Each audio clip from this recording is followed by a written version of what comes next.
for these last 7 days of my term. I'm literally counting the days until June 1st. But I wanted to make sure to hold an event like this where students would get the opportunity to learn more about local politics. Meanwhile, learning about the Board of Trustees and the members that might be making decisions that impact their education. So just thank you everyone that can make it out today. Today we have our student moderators, Diego, Jose, Emilia. Wave. Just so everyone knows who you guys are. Tonight we'll begin the event by having the candidates introduce themselves and begin with a series of 7 questions. While these questions are being answered, I'd like to invite you all to come up and pick up an index card again. Write down any questions you'd like all the candidates to answer. These questions cannot be directed at one single candidate. They must be addressed to all candidates or it won't be read. However, before we begin, I do want to have Emmanuel come and speak and give the land acknowledgement.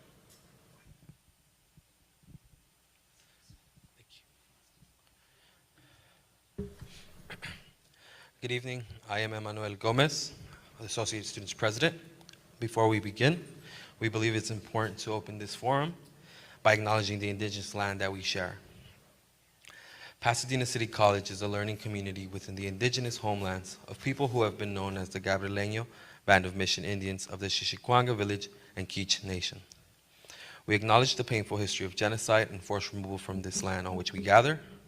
We honor all indigenous people past, present, and future, and their continued survival and contributions to our society. We also honor the legacy of the African diaspora and recognize that this country would not exist without the free enslaved labor of Black people. We share these acknowledgements to raise awareness of histories that are too often erased or forgotten, to recognize our place in history, and to affirm our commitment to social justice, systemic change, and anti-racism. Thank you. Thank you, Manu. Now I'll pass it to our moderators who will be calling the candidates by names to give their introductions and making sure that we're not going over on any time for responses. But first, please introduce yourselves as well. Good afternoon, everybody and candidates. My name is Diego Iniguez. I am a approaching third-year student here at PCC. I'm a nursing major, and I am with the Student Advisory Equipo. Thank you. Good afternoon. My name is Emilia. I recently graduated from PCC in April. I attained an AAT in both sociology and social justice. I will continue my education at UC Santa Cruz, and I am also part of the Student Advisory Board Equipo. Good afternoon, candidates. My name is Jose Duarte. I just completed my 2nd year here at Pasadena City College. I'll be continuing my education at the Sacramento State. I am a business major. I received my AST in Business Administration, AA in Business, and an AA in Social and Behavioral Sciences, and I am also representing the Student Advisory Equipo. So each candidate will have 3 minutes to introduce themselves. Again, and why you are running to be a trustee for the Pasadena Area Community College District. So we'll go ahead and start with Berlinda. Thank you. And thank you for hosting this. My name is Berlinda Brown. I am a mother of 3 wonderful children and 6 grandchildren. I'm an immigrant from Costa Rica, an adult immigrant, I must underscore. I am running for re-election because first of all, I represent Area 3, and I'm running because I think I've done a great job supporting our students. In 2009, after 30 years of service from the LA County USC Medical Center, I retired and ran for this office. And since then, I have been advocating for students. I have a wonderful life. My children, my husband, well, my late husband, my 6 grandkids, and my church. I am very happy. I have always advocated for our students, not only our students, for young kids. You guys are giving me the time, right? For young kids, when we were in church, we'll take them for camp. We've always been involved in the community. That's what I do. So I am running for re-election because I would like to continue to serve our students. Thank you. Thank you, Berlinda. And yes, just to remind the candidates, we'll wave the flag here when you have 30 seconds remaining. Steve? Thank you. I'm so glad to be here. I'm so glad you invited me. It's wonderful to be here. I was born in Korea and lived in an orphanage until I was adopted by an African American family who brought me here to California. And I got my AA here at PCC in 2010 and went on to get a PhD in education in 2019. And my dissertation was on part-time instructors at community colleges in California. So it really gave me an appreciation for what goes on in community colleges around the instructors, around serving the students. And so, developed a great desire to do that. And PCC was where I really developed a love of scholarship and academics and writing. I've written more than 30 books, published more than 30 books in English and Spanish and Italian and Portuguese. And I'm honored to be able to be here with you. I will, if I'm elected, I really hope to serve the community and community groups that have supported me. I've been endorsed by the Los Angeles County Democratic Party, Democrats of Pasadena Foothill, Arroyo, Democrats of the Arroyos, ACT, which is a nonpartisan political group in Pasadena, and the faculty union, and AFT 1721, which is the faculty union of the Los Angeles community colleges. And I want to represent the community, and if I'm elected, I hope to bring unity and build bridges and get all the stakeholders working together. The students, the community, the faculty, the administration, the board, all of us working together in the same way. PCC is a great school and we can continue that tradition. Thank you very much for the time. Thank you, Steve. Next up, we have Linda. Good afternoon. Thank you for hosting this forum. So my name is Linda Waugh, and in 2010, I was asked by community leaders to run for the PCC board. And I saw this as an opportunity to help our students in our communities succeed in their educational goals through early college access and career pathways. So I myself am a first-generation graduate from college. I grew up in the Imperial Valley, which is farmland on the Mexican border. And I grew up in a working-class family of farmers and grocers. But I witnessed the economic disparities and the value of education and how it could uplift our communities from poverty. I myself was given a chance for early college access, and then I entered college again as a traditional student, and then later as a non-traditional student as a working single mother. And I was given an internship so that I could start my workforce career in a highly competitive industry of technology. I've attended community college as a lifelong learner, and two of my children are alums of PCC. So these are experiences that have shaped my understanding of the diverse spectrum of students we serve and their needs. I take the responsibilities of the trustee seriously because I know what's at stake for our college and for our students. And understanding the role of a trustee is to focus on accomplishing the mission and the goals of our college for student success, and we do that through fiscal stability and ensuring that fiduciary responsibility of the trustees, as well as ensuring that we have policies that support the goals of our students, and strong leadership through our superintendent and guidance from the board, not micromanagement. I'm proud to have been elected by many of my trustees across the state to bring in resources for the college, and that's brought in almost $220 million from the federal government for COVID, for our disproportionately impacted students, as well as $50 million for strong workforce this year. So I'm running for re-election to continue this history of success, but also there's more to be done. Many of you know that I've served on statewide boards. I've chaired the fiscal financial aid reform for our students to make sure that our students get the aid they needed. And I think that it's important for us to really focus on increasing that college access and affordability for our students. And for this reason, I hope to be re-elected to this seat. Thank you. Thank you, Linda. Next up, we have Christine. who I'm sorry, I believe Christine is not here today. So we'll go ahead and move on to Tony. Thank you very much. And I want to also thank our AS president and our student trustee for today's forum. I think that shows great initiative. I want to introduce you I just had a meeting with an assemblyman, and he gave me the greatest introduction that I've ever received. So I said, can I use it? He said, fine. It was a group of businessmen he wanted to meet in his office, and I walked in, and he said, this is Tony Fellow. He's the pillar of the San Gabriel Valley. I thought, that's great. And he's a pillar because he holds up the pillar of local government. He's been a councilman for 10 years in the city of El Monte. He brought in Home Depot. He brought in new housing and did a lot for the people.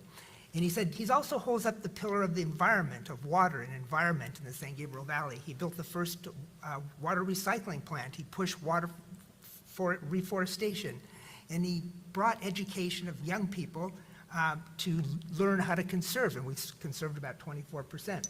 And he said he also has the pillar of holding up education in the San Gabriel Valley. He's a distinguished professor, a university professor. He's written 8 books, Fulbright scholar, and a whole bunch of other stuff. And he said he's also a trustee at Pasadena City College. And I have to say, I love that introduction. I'm going to use it more and more. But I have been very much involved in local government. I like local government. I loved being a councilman where I could help people, though you couldn't go to the store without spending 2 hours talking to people. And I've loved being on the water board because this is the most important issue today. But my greatest love is education. I started off as a journalist covering the presidency for the San Gabriel Valley, the Thompson chain, which owned the London Times. And so I really was a teacher there. I taught people about the good and the bad politicians and the good and the bad of issues. And I enjoyed that very much, but I wanted to teach. I wanted to teach since I walked into kindergarten. I saw the paints, the finger paints, the acrylics, the books. And then it was all, what am I going to teach? What area? And so I went to middle school, and I thought, I'll teach middle school. I went to high school at Rosemead High School, which was an outstanding school then. And I said, I want to teach at Rosemead High School. And when I graduated, they said, fellow, we're going to return to teach at Rosemead High School. And I did return. I returned as the commencement speaker, which was the greatest honor of my life. But I love education, and I decided after journalism to go get my doctorate at the University of Southern California at the Annenberg School, where I was an Annenberg Fellow.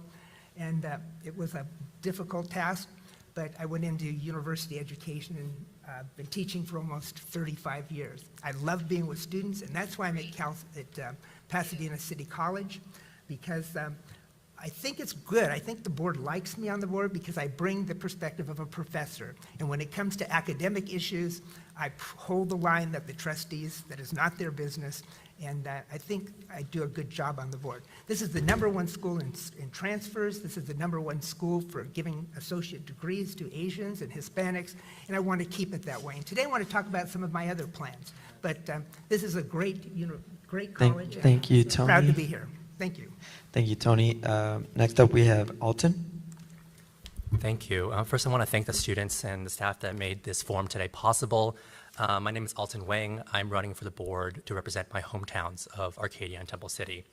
I'm currently a legal advocate focused on improving representation in government for communities across the country. I'm also the son of immigrants, born and raised in Arcadia and Temple City.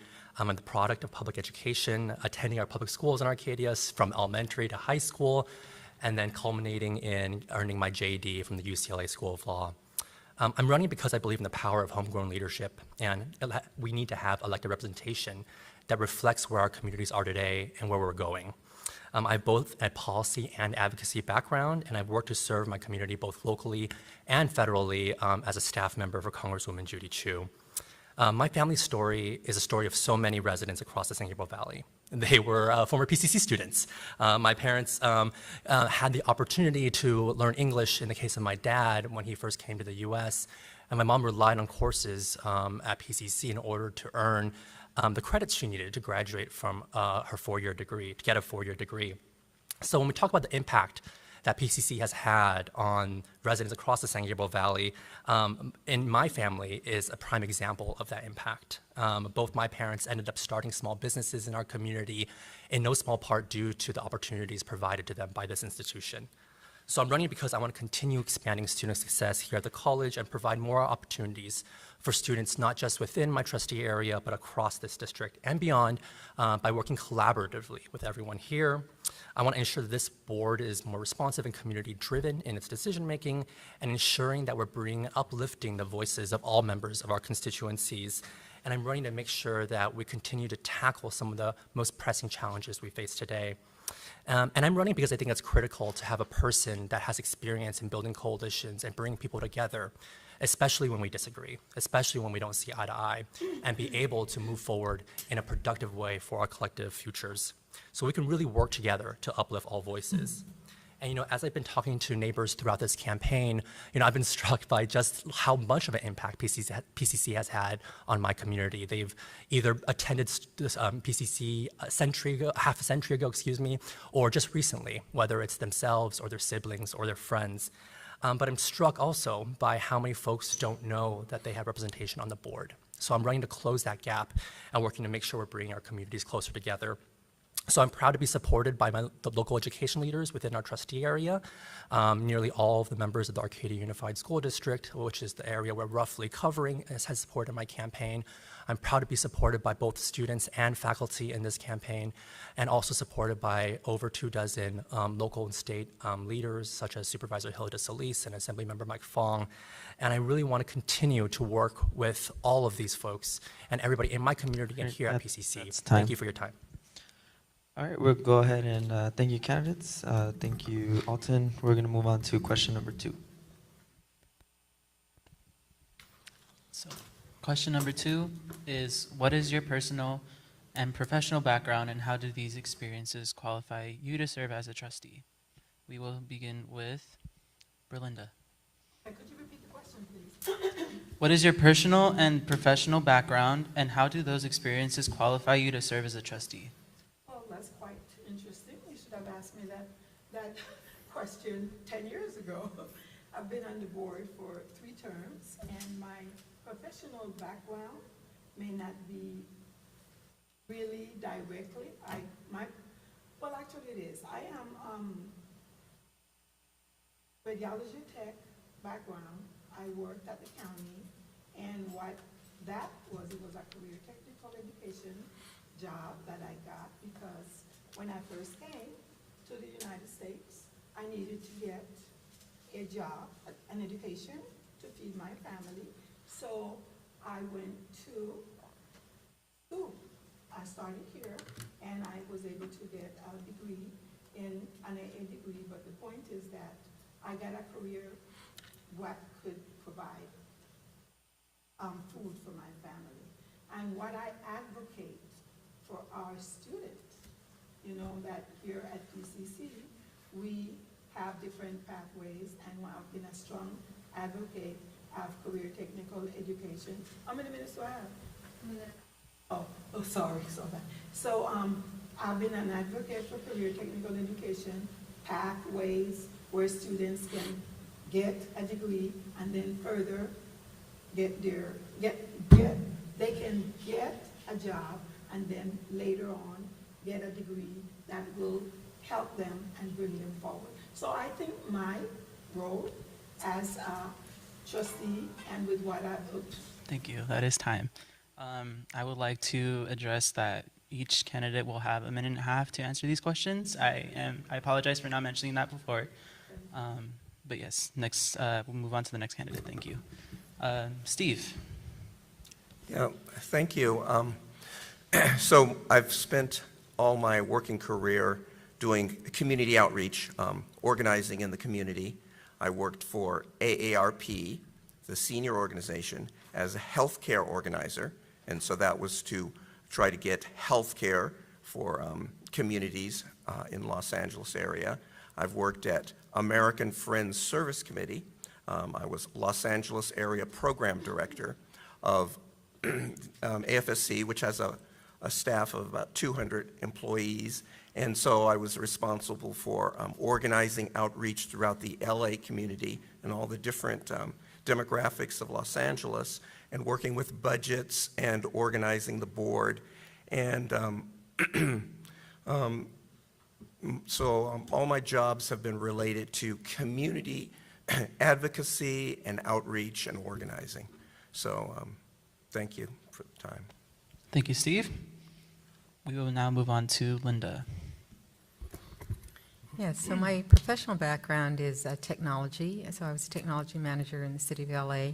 But before that, I had worked in LA County Superintendent of Schools, and I acted as a parent advocate as well as a translator for Spanish-speaking families whose children were in special needs. So I've had a long love for education, and I understand the communities and how they benefit from education. My own children are products of public education. And so, you know, I've already given sort of my history of my trajectory through college. And so that has really opened my view of the various ways in which we can better serve our students. Many of those programs were not in place before I started, and so I'm really proud to say that they are now, and they've greatly benefited our students. But also, I think that I'm more qualified for this, not only because I have experience, but because I've shown that I can work with multiple our partners across our community, with our parents, and with our legislators to make sure that we get the policies in place. Thank you, Linda. We'll now move on to Tony. Thank you very much. I come from a very blue-collar family, a family that came from Italy and during the poor days of Italy and wanted a new life. I'm the first to go to college, and I'm a high achiever. I'm very competitive. I love education. My first job was being a journalist after I graduated with a degree in history and political science and journalism. And after 10 years covering the presidency in Washington and reporting on it for the San Gabriel Valley, I wanted to go back to my first love, which is education. I always wanted to be a teacher, as I mentioned, and I began teaching at Cal State Los Angeles, but then Cal State Fullerton, the largest university in California, asked me to come as an associate professor, and I've been there 35 years, and it's the greatest job in the world. And I love being a professor, whether it's walking into 300-seat classroom or 15-seat graduate seminar. And I teach media law, media politics, international communications, and my books are in media history and social media. But I love education, and this is why I like being here, and I'm very collaborative because I've been a department chair of one of the largest departments in the United States, both in the Department of Communications, and then was asked to become chair of Department of Cinema and Television, which I also enjoyed. And so I'm very collaborative. I know how to put people together because that's been my experience, and I have more experience than mostly anybody in the field of education, and I think I'm a very big plus here at Pasadena City College. Thank you. That is time. Thank you. I'd like to remind the candidates, could you speak into the mics and project, please? Thank you. We will now move on to Alton. Thank you. I'm currently a legal advocate working for an organization focused on good governance and making sure that all communities across the country are heard and are represented in government. But I've also worked locally, statewide, and federally for our communities here in the San Gabriel Valley. I mentioned earlier as a staff member for Congresswoman Judy Chu, where I actually worked on higher education issues, including on issues such as increasing funding for minority-serving institutions, including Hispanic-serving institutions, of which PCC, of course, is one, and making sure that congressional priorities are on the issue of funding higher ed.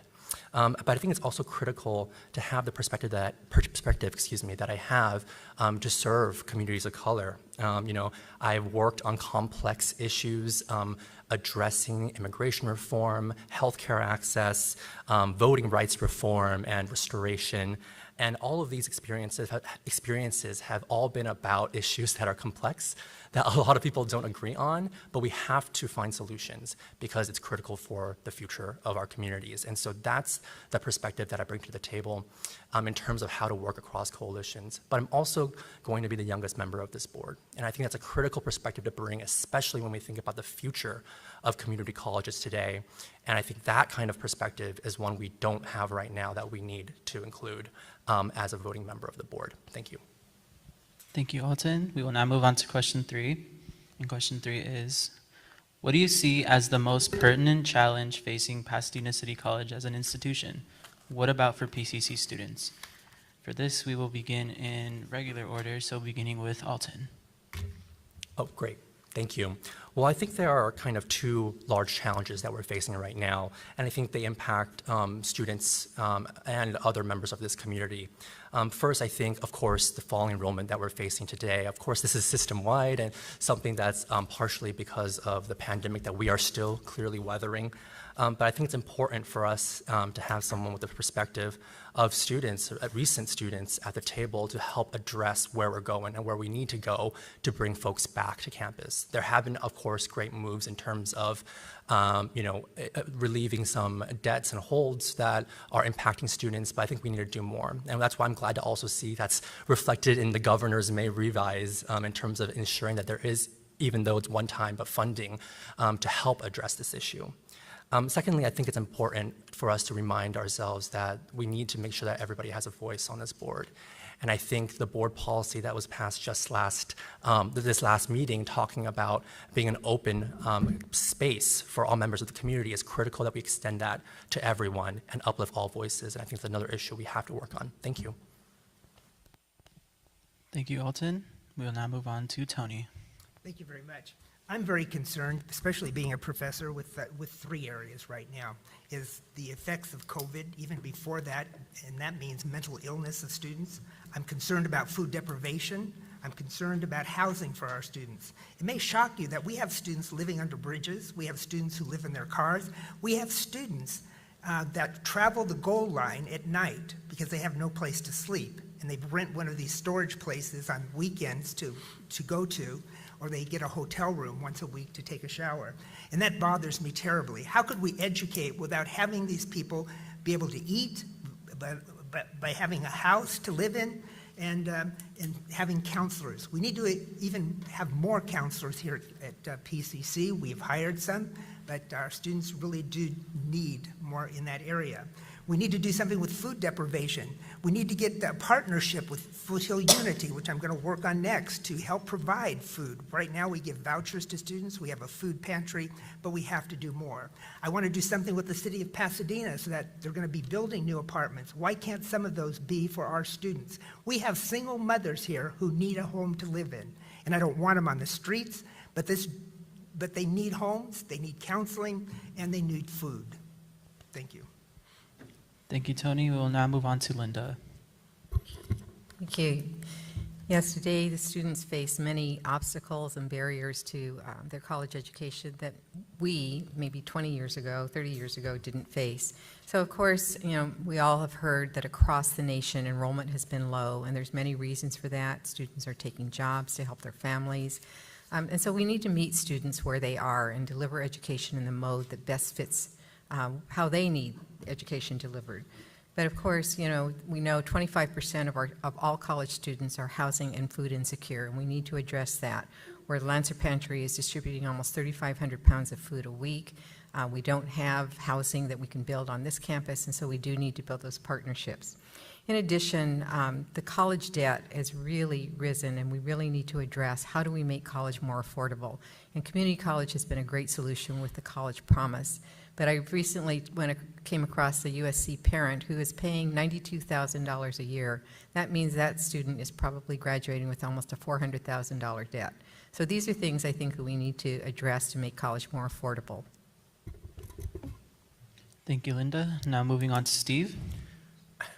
Yeah, the number one issue I'd like to address is getting more students from the community into the campus.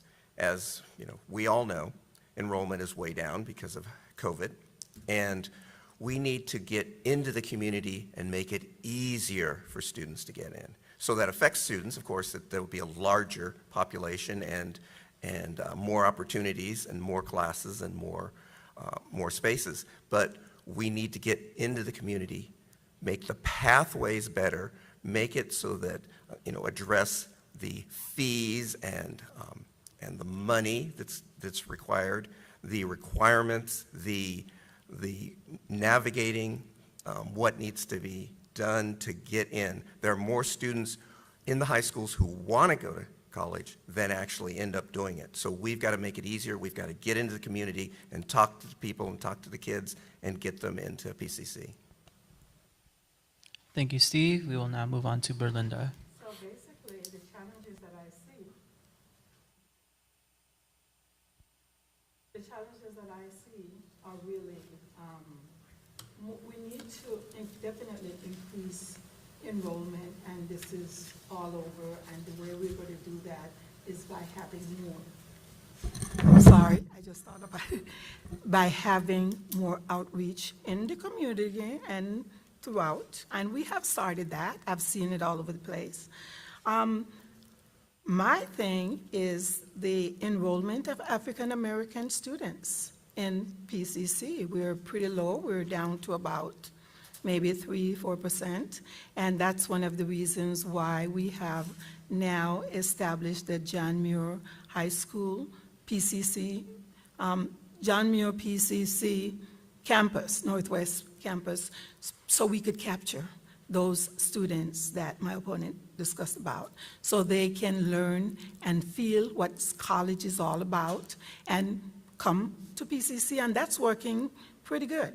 So that's one thing. That's one of the reasons it was important to get PCC Northwest over there.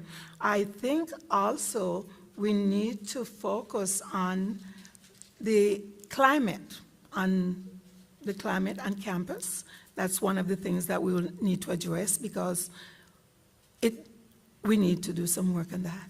So those are the things that I think would be the most important things that I is could time. see. Thank you. Moving on to the next question.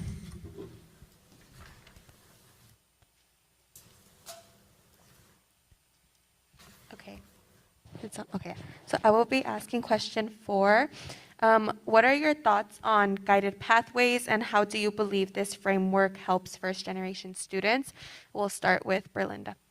Okay, so could you repeat it, please?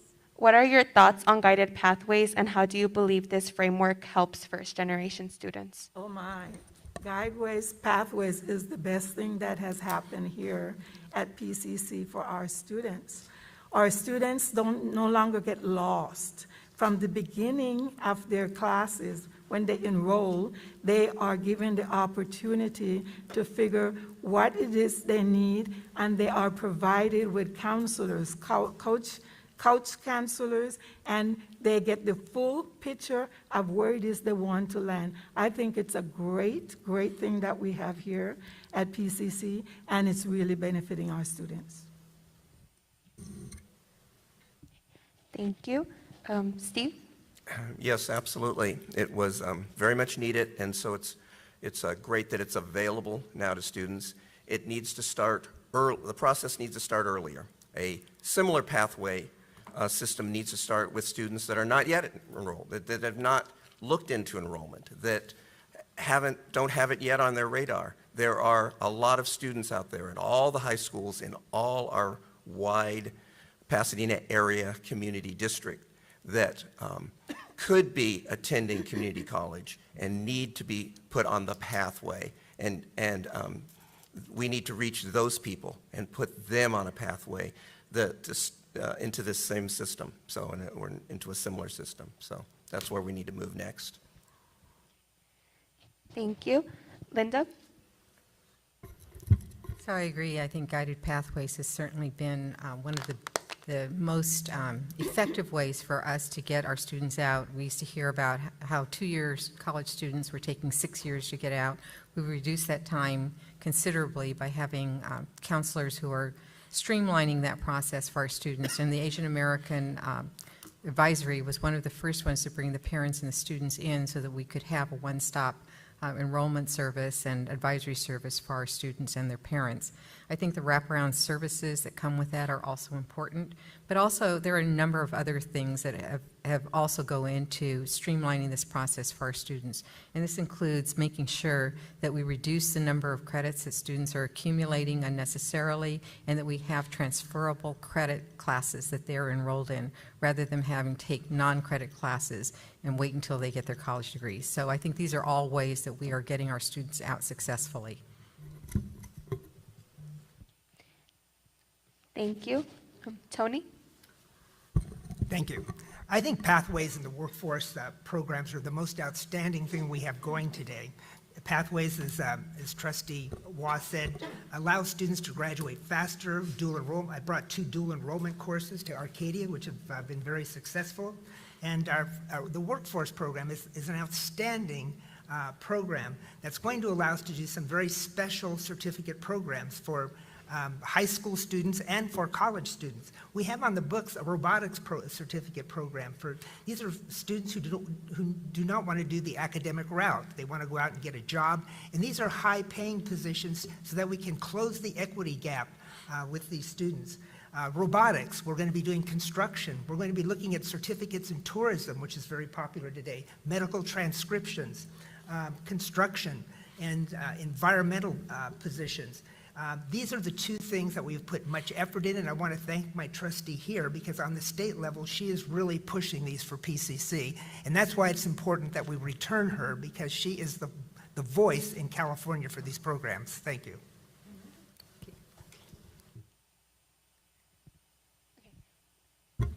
Thank you. Alton?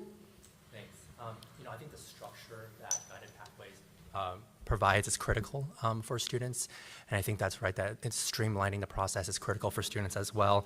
And it's important that we have these different services and advising and opportunities available for students in more of a one-stop shop. But I think it's always about how we continue refining that and continue building on that to making sure students are taking advantage of that system and making sure they really understand what is available to them. So, I think it's really important for students to actually understand, of course, how, the systems are benefiting them and how they're supporting them, but it's also critical for us to make sure that our resources are really aligned with the priorities of Guided Pathways and making sure that we are funding appropriately, not just now, but also into the future.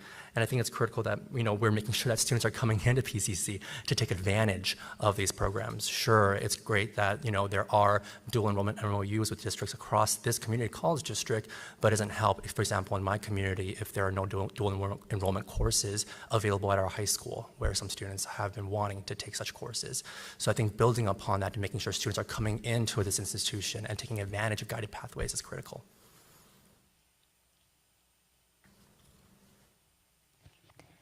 Thank you. We will be moving on to question 5.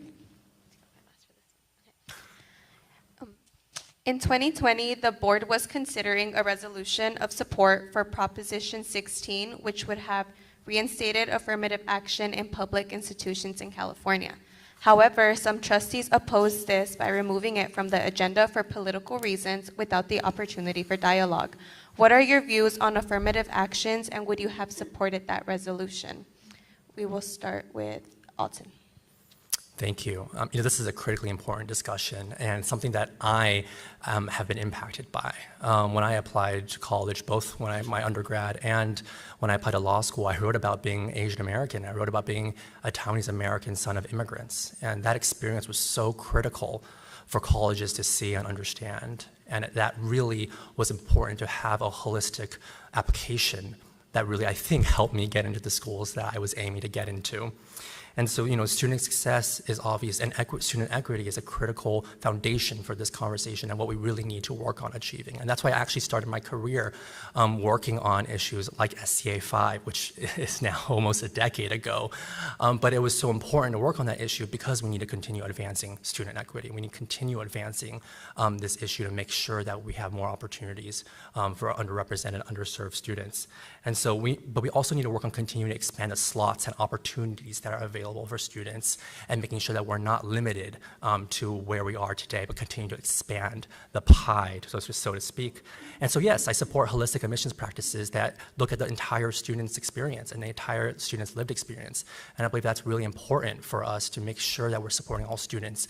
And so I wish that resolution came to the floor to have a discussion when it did on the board, because I would certainly have supported that conversation. Thank you. Thank you. Tony? I'm very much in favor of affirmative action. I came to give you some examples. I'm really into, especially women, giving women greater opportunity. I came into the news business when they wouldn't hire women. The editors did not want women in the newsroom, and I finally, when I moved up to an editorship, I was able to bring them in, and they became some of the best writers. As a professor, we didn't hire a lot of women, but now most of the workforce or students at the university are women, and I was the first to start hiring more and more women.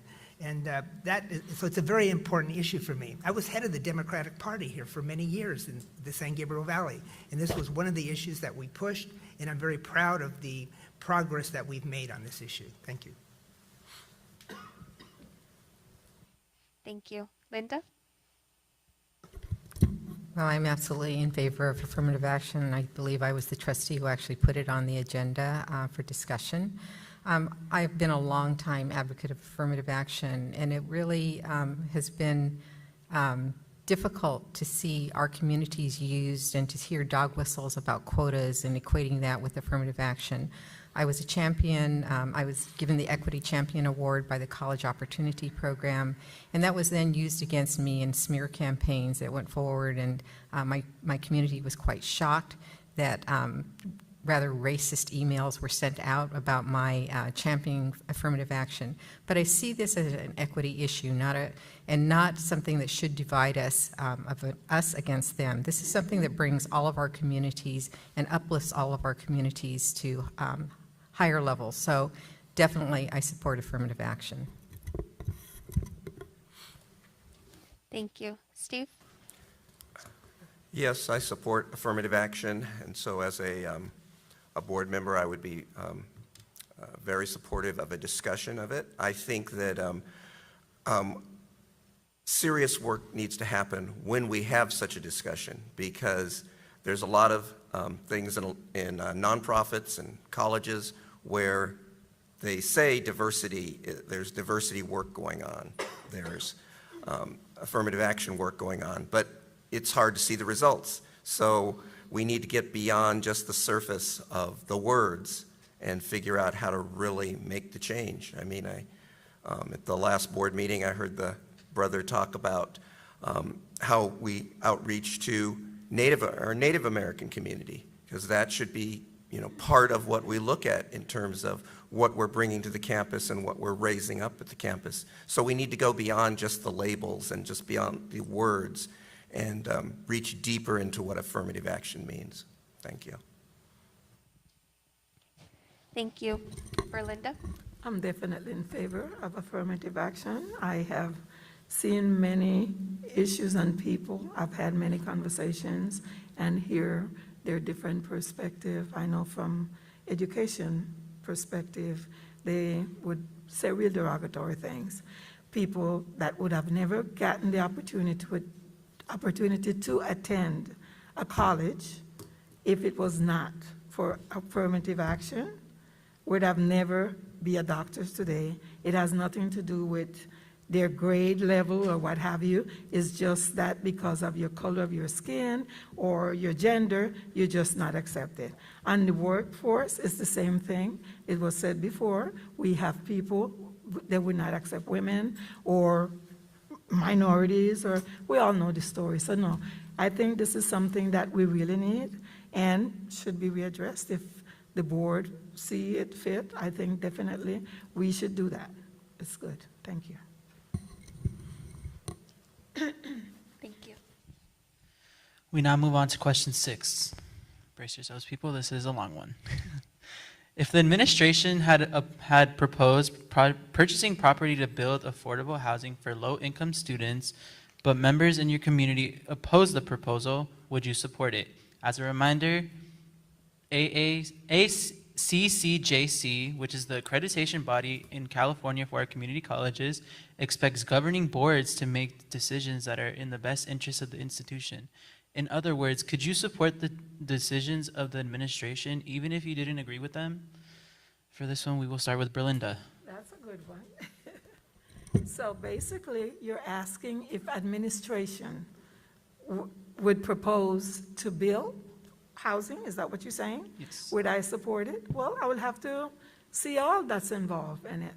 Our students should be first.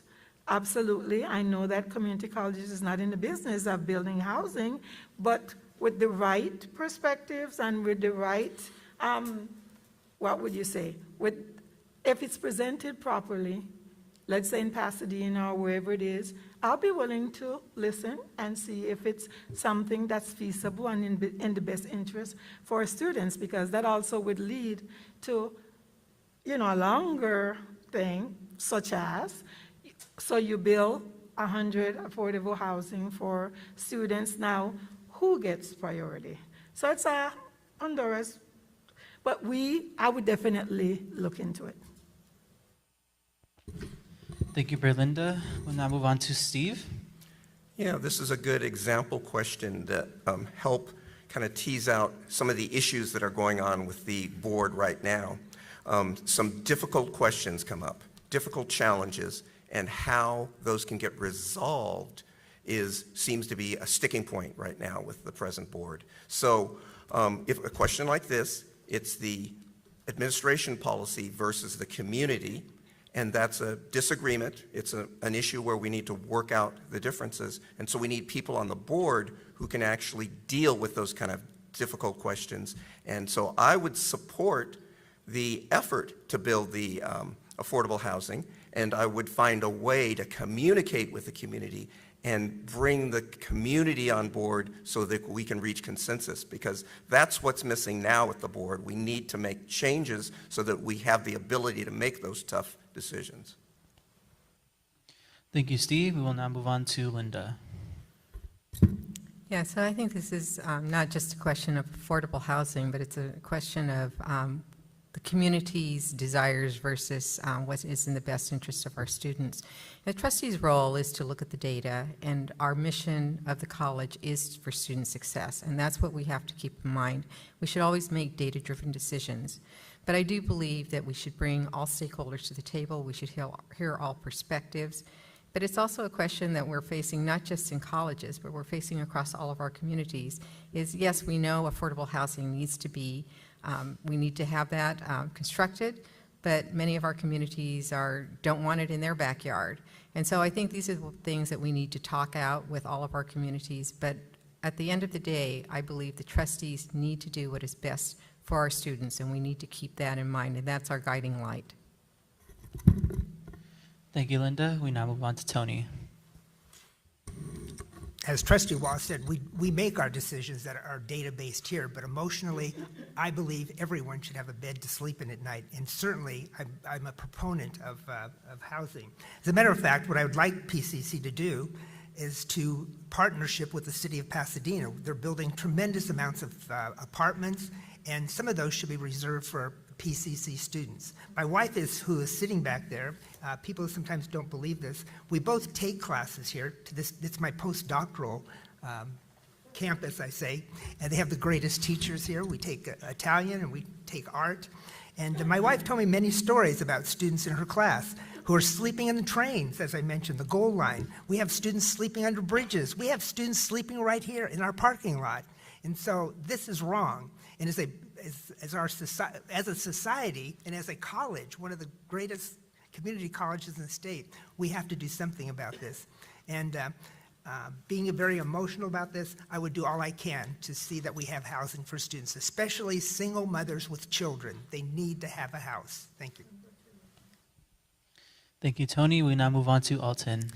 Thank you. We can't talk about housing insecurities that students are facing if we don't talk about the willingness to build housing, especially affordable housing for our communities. And yes, building housing is not currently in, the campus's facilities master plan. And yes, we do have limited space on this campus, but it doesn't mean that's the end of the conversation. We have to look at how to build affordable housing for our students. And I think that's not just within the city of Pasadena, but across this community college district, right?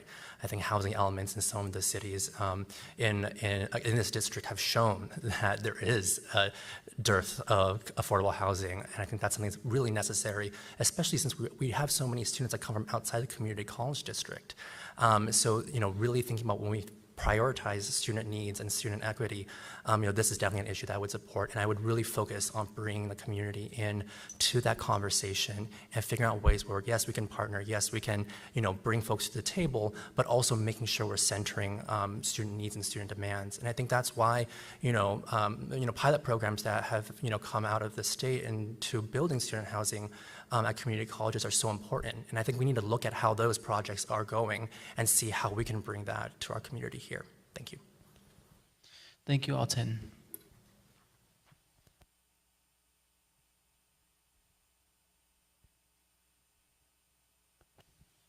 Okay, we'll move on to question number 7.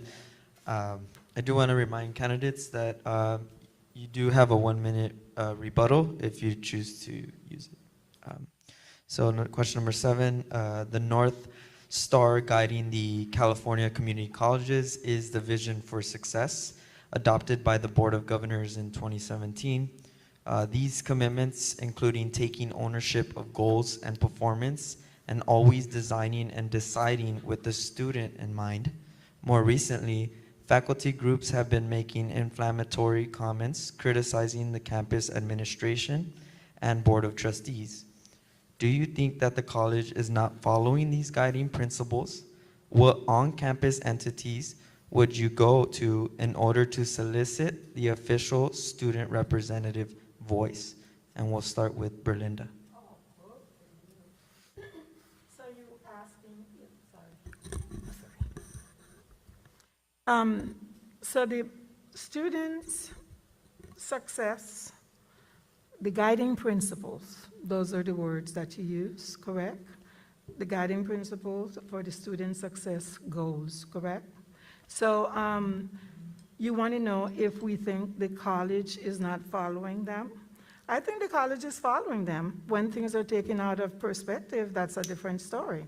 We, again, our most important thing as trustees is to be able to follow what we need to do for student success. We follow our mission, the college mission, and the mission is to place student learning at center.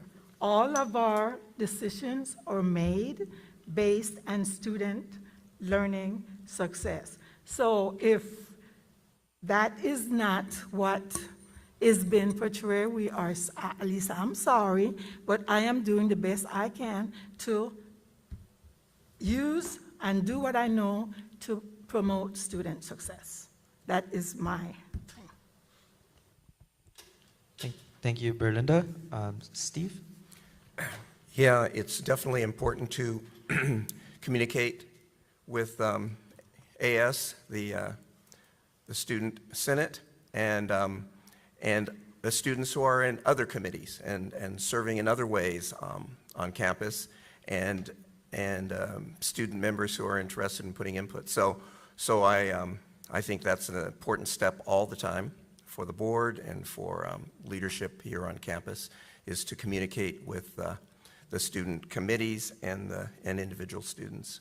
I believe the campus is operating along with its guiding star, and I think that there may be differences of opinion. There may be some people who have criticism and say their criticisms, and that's, in my mind, not a problem with the guiding star. Serving the students doesn't mean you're silent. Serving the students can also include making criticisms and making statements. So I believe that this campus is abiding by the guiding star, and that, and as we've all been saying, the students must be brought into all the processes. Thanks. Thank you, Steve. Linda? Yes, I do believe that the college is, I do believe that we are focused on the vision for success and all of the tenets. That is the goal that the trustees have set for our president and for our college. And so we evaluate that every year on moving that needle. I think that, yes, there may be differences of opinions of how they do that, but I think, you know, I was really quite shocked to find out how many of our students were not able to get into college classes because they had to take so many non-transferable classes, and then they ended up accumulating all of these excess units that they really didn't need to transfer. So I was really happy to hear that we, PCC, were named the first California community college to place all of our Latinx and Black students in all transferable classes. So I do think that, yes, there may be differences of opinions, but we always have to keep in mind what is in the best interest of student success and how do we move that needle towards that. Thank you. Tony? Success of students is our #1 mission here at Pasadena City College. You have to realize that this is a village.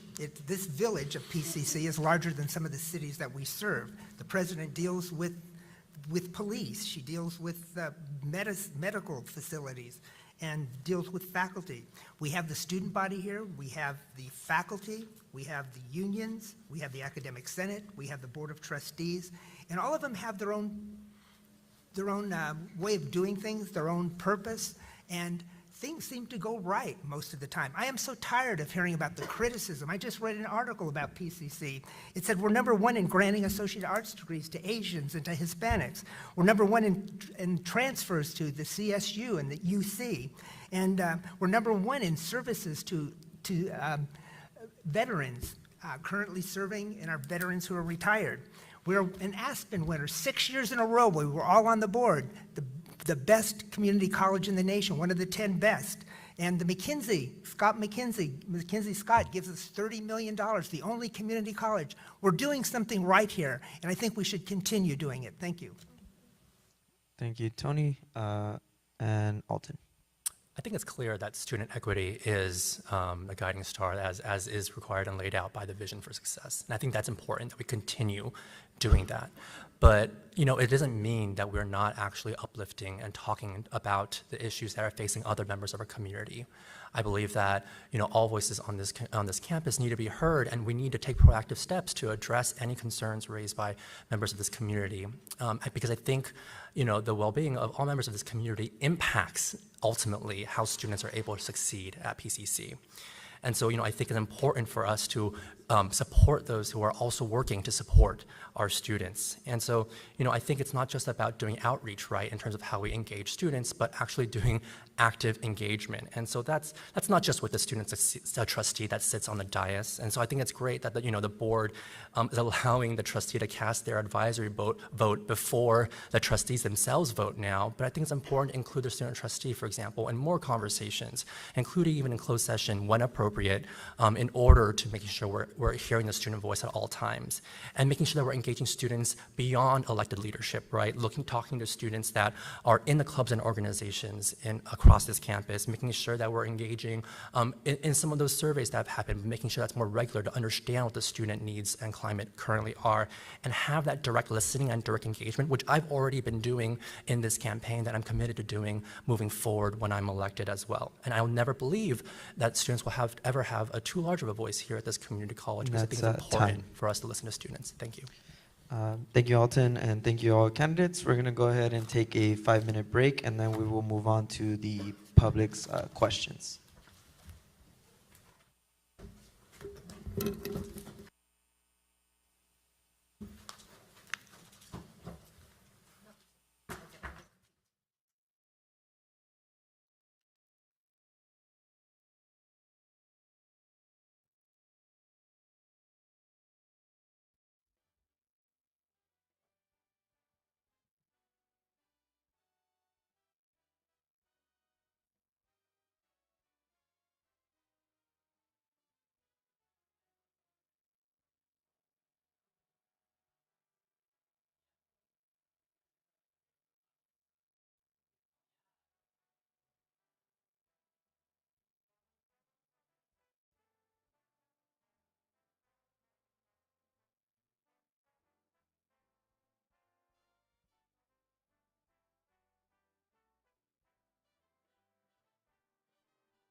everybody. We will now move on to the public-related questions.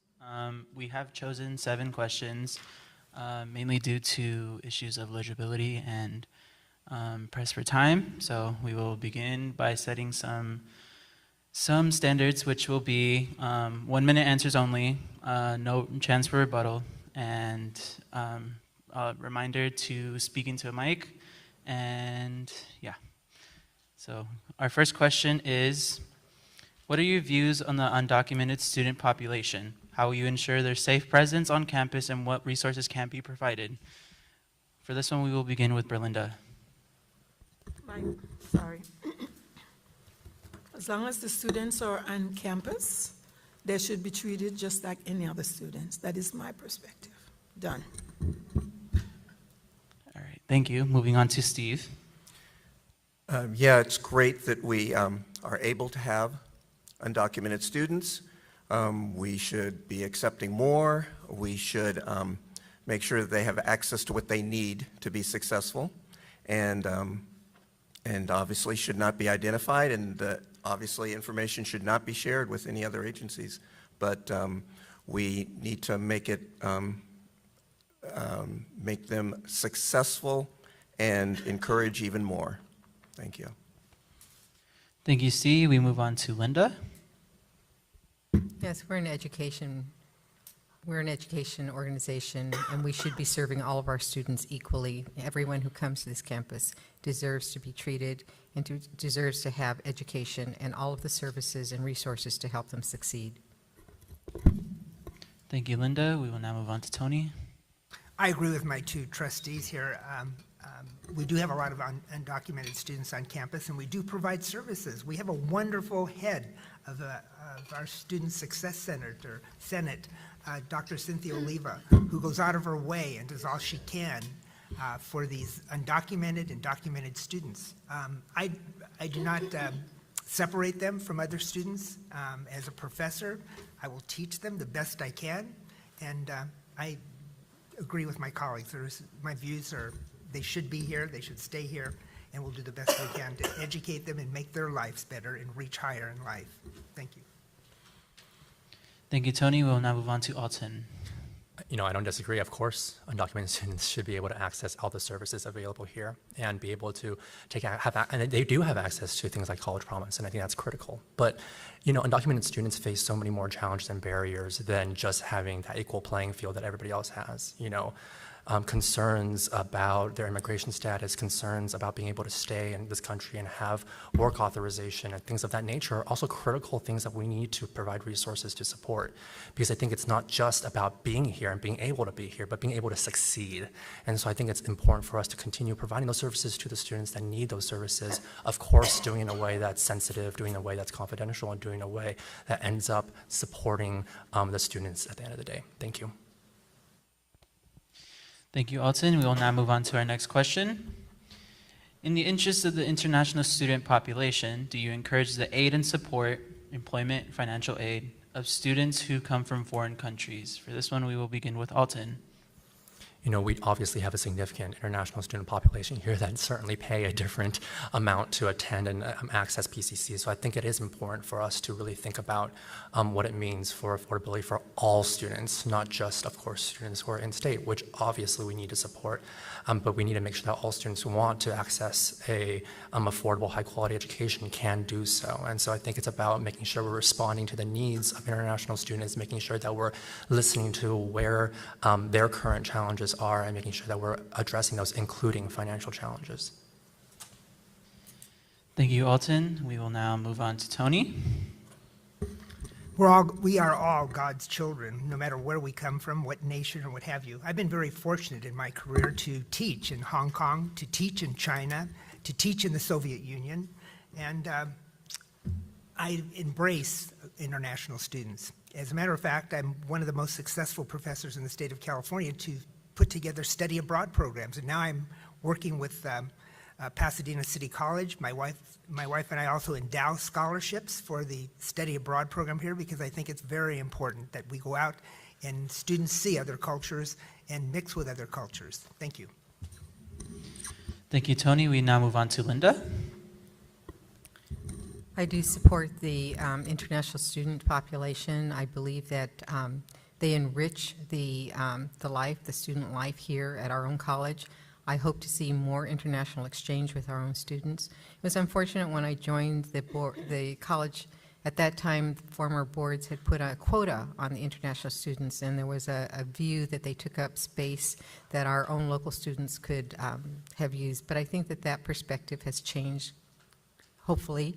Well, it has changed more than hopefully. And so I think that that has added the enrichment to all of our students. Thank you, Linda. We now move on to Steve. Yes, we definitely should support international students, making sure that they can achieve success too. I'd like to do more outreach also to people who are not in the immediate district, so that's other California students and potential students also. But yeah, we should be encouraging more and more people to come to PCC. Thanks.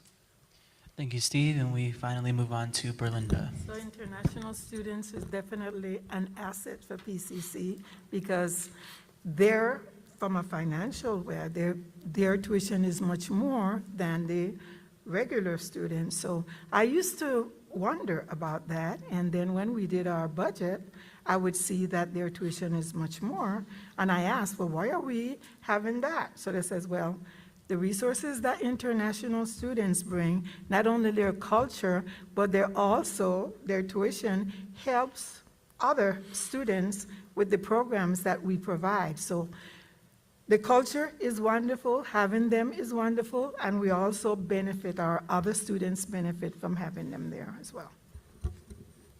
Thank you, Berlinda, and thank you, candidates, for your responses. I will be asking the next few questions. So first, what are your views on climate change being addressed in California, and how can we improve the sustainability culture here at PCC? Oh, sorry. Let's start with Berlinda. Did you say Berlinda? Yeah. What are my views on climate change? What are your views on climate change being addressed in California, and how can we improve the sustainability culture here at PCC? Well, that's interesting because I don't have the answer for climate change. I think each of us need to do the best we can. If it comes to water, if it comes to whatever it is that we need to do, we need to try to be part of it so that we'll be fine. I mean, I don't have the answer for changes, but we need to do our part. Let's put it that way. Thank you. Steve? Yeah, it's a very important issue.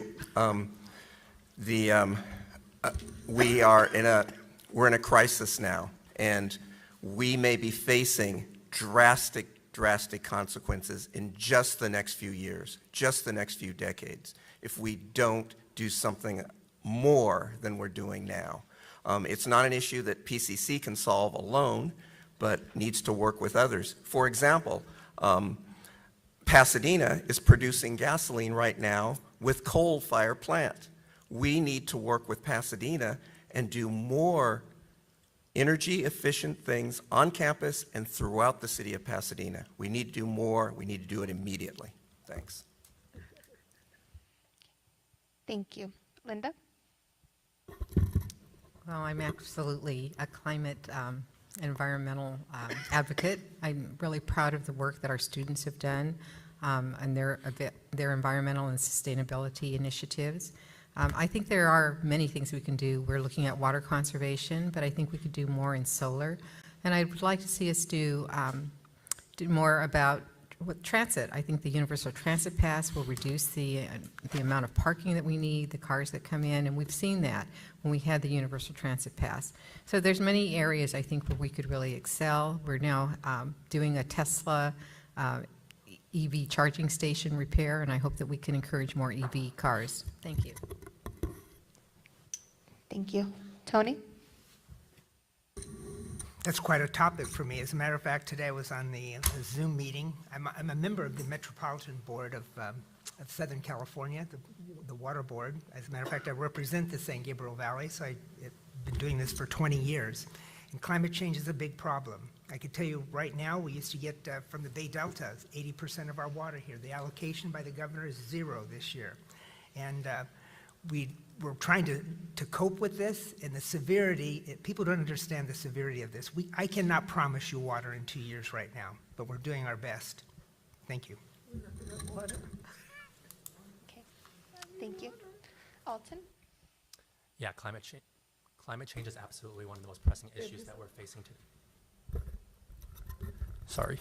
Climate change is absolutely one of the most pressing issues that we're facing today. I actually worked on trying to end oil and gas extraction here in LA County, and the Board of Supervisors has finally made moves towards that direction. But there's certainly more that we can do here at PCC. I think it's important for us to continue emphasizing the sustainability parts of the facilities master plan as we move forward into the next few decades. And I think it's also important that when we talk about making transit accessible, we need to think about how we can make the paths continue to be accessible to students even beyond the current CARES funding. So I think those are just some couple ways that we can think about how to address climate change here on campus. Okay, thank you. Moving on to the next question. Since we are a Hispanic serving institution, how can the campus better support programs geared toward the Latinx student population? We will start with Alton.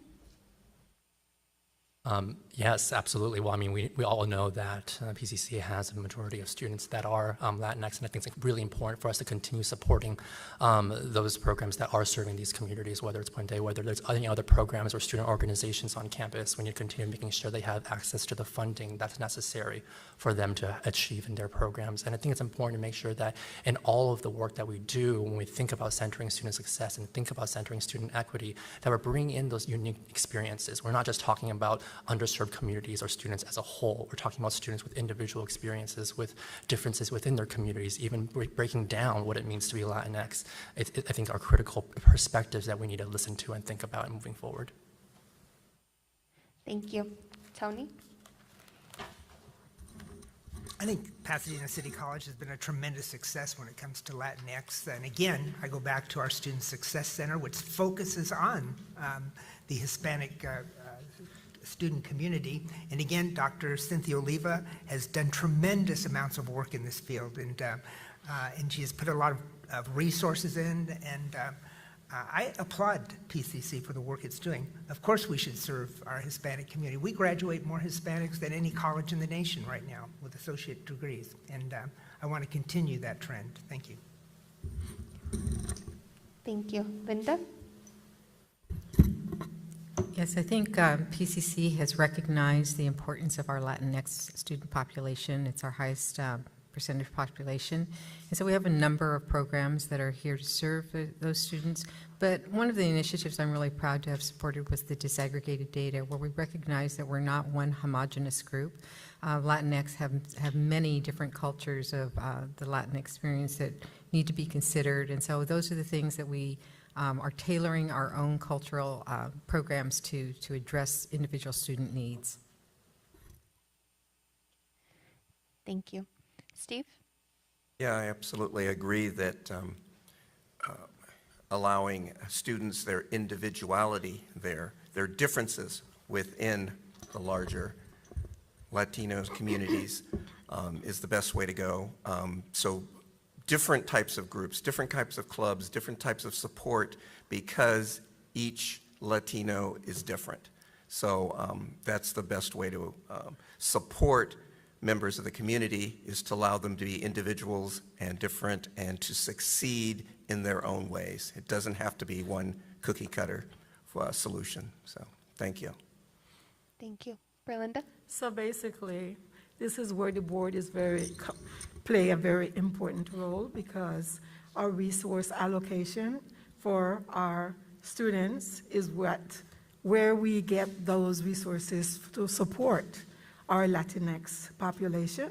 And like we heard from my fellow trustees about Cynthia Olivo, she does a great job, but as the board, we have to ensure that the resources are allocated for these programs to be, allocated to our students. So I am happy that we, as the board, we have done a great job allocating resources for our students because we recognize that they are a good portion of our students, and we're happy with the program. So our students are succeeding, and we're very thankful for that. Okay, thank you. On to our next question. Do you have an idea of how to support LGBTQIA plus students who experience homelessness due to lack of support at home? We'll start with Berlinda. Can you say it again? Yeah. Do you have an idea of how to support LGBTQIA plus students who experience homelessness due to lack of support at home? Well, you know, the reality is that I, as a board member, I will support any student, no matter which one. If they're having a problem with what you just described as not having homes or blah, blah, blah, any student, no matter what group they're in, as long as I'm able, they will be supported. Thank you. Steve? Yes, as we've heard today, housing challenges is a large problem for students at PCC. And so there are many programs that PCC is involved with, and more needs to be done. The city of Pasadena, for example, in the last budget year allocated $400,000 for help with housing for PCC students, but we need to work with more, and we need to prioritize for people who are face this challenges like this. They are not able to be housed because of home conditions, so that we need to prioritize situations like that, and through all these programs we're doing with meeting these housing challenges. Thanks. Thank you. Linda? So I agree with my colleagues that no matter what group the student belongs in or it's part of, we need to support them in whatever way is possible. And I'm really proud for the LGBTQIA group that we have our first LGBTQ president, and she has helped form the LGBTQ advisory, which brings a community perspective to help all of our students. Thank you. Tony? I think Christ told us to feed the hungry, to clothe those that have no clothes, and to teach our people. And I don't look at if somebody's LGBTQ, I don't place them in a separate category. They're all God's children, and we have an obligation to help, especially when it comes to me as an educator, to help students as much as we can, because this is a tough world, you know? And with the problems with COVID and the mental illness today, they have lots of problems. And my job is to make things easier for them as a trustee so that they can go on and reach higher in life. Because no one can ever take your education away from you. That's the one thing. Thank you. Thank you. Alton? I appreciate treating students equally, but as an openly queer person myself, and I think I'll be the first openly queer person on the board, I understand that LGBTQIA people face unique experiences, especially if you're in need of immediate shelter. And I think we need to think about resources and making sure students can access those resources for immediate shelter when necessary. And I think that's an absolutely important immediate need that we do need to address, and need to specifically provide those support and services. And that also includes making sure they have counseling services and making sure they have support services to be able to stay on their feet and think about financial needs, right? So yes, we need to provide services and to all students, but I think we need to recognize the unique experiences of LGBTQI people, especially queer people of color, that face such challenges today. Thank you. Okay, so for this next question, how do you justify supporting the two-class caste system in which full-time faculty are completely taken care of, but part-time / adjunct faculty are offered no job stability, healthcare benefits, and are paid functionally at about 50% of full-time faculty here? How will you help adjuncts achieve the objective of fair pay / opportunity to be hired full-time? And how can you help the low morale of the adjunct faculty staff? And we'll start with Berlinda. Start with me with the tough one. Well, you know what? I must say to you, I thought you would ask that question.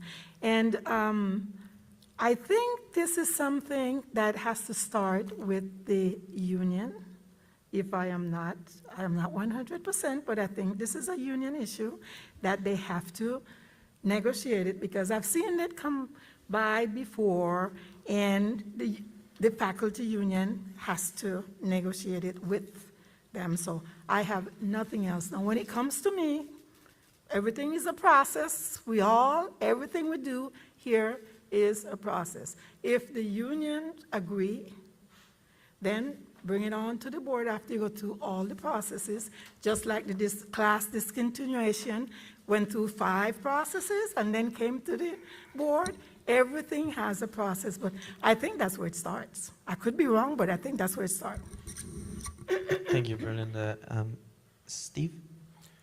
Yes, I do not want to support a two-tier system, a two-class system. We need to move as quickly as possible to equalize the conditions for part-time instructors equivalent to full-time instructors. There was just a bill in Sacramento that would have moved things forward, but that bill was just put into, just killed last week. But this school alone needs to work on it, needs to improve the conditions for part-time instructors and bring them up to the same standards as full-time. There should not be a two-tiered system. Thank you, Is there a Steve. way I could ask a question? I'm sorry, there will be No? no Okay, rebuttals. I'm sorry. These kids are tough. So tough. So we'll have Linda. Well, I'm a strong advocate of fair pay and equal and benefits for everyone. So, but also I think this has to be weighed with what the resources are available to our college. So there's only one whole pie, and right now about 89 to 92% of our budget goes to benefits and to salaries. And I think that, as Trustee Brown has said, this is a negotiated item with the unions, and I believe it needs to be, it's a systemic issue that needs to be addressed. Thank you, Linda. And we'll move to Tony. We were talking to somebody who used to be a freeway flyer before I got a full-time position as a professor, and I couldn't work as a doctoral student full-time because it wasn't permitted. And then as an administrator, I had to deal with this issue that you mentioned today. I am the biggest advocate on the board for part-time faculty. At the university, if you teach 6 units, you have health care, you have equal wages as a full-time faculty member, and I'd like to see that here. What needs to be done, and maybe Linda could correct me on this, I believe it has to be a statewide issue. I really do. In the state of California, equal in all community colleges, all part-time faculty who teach at community colleges, because it's rough. And my heart goes out to them. Thank you, Tony. And Alton. You know, of course, it's something that we need to advocate for on the statewide level, and I think that it's shown in the current governor's budget that there is funding to try to encourage districts, community college districts, to at least provide health care for part-time faculty. But I think this is a conversation that needs to happen, and I think this board can show where its priorities are as we are doing that work to advocate for being paid for your work and being paid equally for your work, and to have those benefits that are necessary. These working condition conversations are something that we can at least put as a priority and work with state and other partners to move forward. Sure, it's not easy. Sure, it's something that would require funding from the state, but we can actually work on bringing that conversation forward. Thank you, Alton. And the final question, and this question will go to incumbent candidates first, and then followed by the remaining candidates. So we have, what are the needs of PCC's AAPI, so Asian American Pacific Islander students? What concrete actions have you taken to address those needs of our AAPI students? And we'll go ahead and start with Linda. Well, I am a strong advocate for the API, and I have been all of my life. So it was one of the reasons I helped put in the disaggregated data across the system. We were the only higher ed system that did not disaggregate the data, and it was hurting our API students. They were not getting the resources they needed. They were not recognized as a group in need. So definitely, I'm a strong advocate, and I will do everything possible to make sure that all students get the resources they need. Thank you, Linda. And Tony? I I could just echo what Linda had to say. I'm a very big advocate of the AAPI community.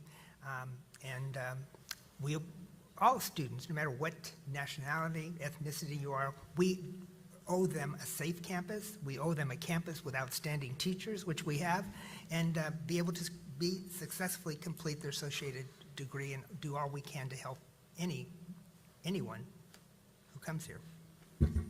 Thank you, Tony and Berlinda. And I agree the same. I mean, like I said before, all students should receive what we have to offer them. If their needs are a little different than my needs, it should balance out, but I advocate for all of them the same way. Thank you, Berlinda and Steve. Yeah, each individual group has different needs, and each individual within a group has different needs. So certainly providing pathways for success for AAPIs is a priority and should be. And so it's good that the campus can do that and provide resources for that. So that's what we need to continue to do. And I see that as a priority. Thank you, Steve and Alton. If I'm going to talk about the work I've done for AAPI communities, I think we might be here for an hour. I've worked to expand civic engagement for our communities, disaggregate data. I was associate director of AAPI data, a project focused on disaggregating data. I've advocated and worked on the Hill on Congress for funding for NAPZs. I've worked to provide funding for civic leadership and opportunities for Asian American and Pacific Islander and Native Hawaiian students into public service. I've worked on things like that are impacting those students, whether it's immigration reform, whether it's making sure that they have a voice, not just on their campuses that they're living in, but making sure they have a voice in government, making sure that there's funding for those future leaders to be able to afford these experiences, because so many of our AA and HPI communities aren't a monolith. There are students who are doing better in terms of outcomes, and there are students who are doing, who are struggling a lot more. And so we want to make sure that we're thinking about those diverse experiences, and where we have some communities like Hmong and Cambodian students who have college completion rates in the teens as compared to some other students. We need to make sure we're uplifting all students. Thank you. All right. Thank you, all candidates. This concludes our question portion. Well, thank you for having us. And I get to go home and rest my throat. We get a closing statement or not? No, we don't need no You closing guys did statement. a good job. Thank you. I just want to thank our moderators here. They did an amazing job. I just want to thank you all for coming. I don't know if this is on, but just again, thank you guys so much for being here. Thank you. Great, thank you. Thank you, David. Good job. Okay, I'm out of here. I got to go rest. Are you taking?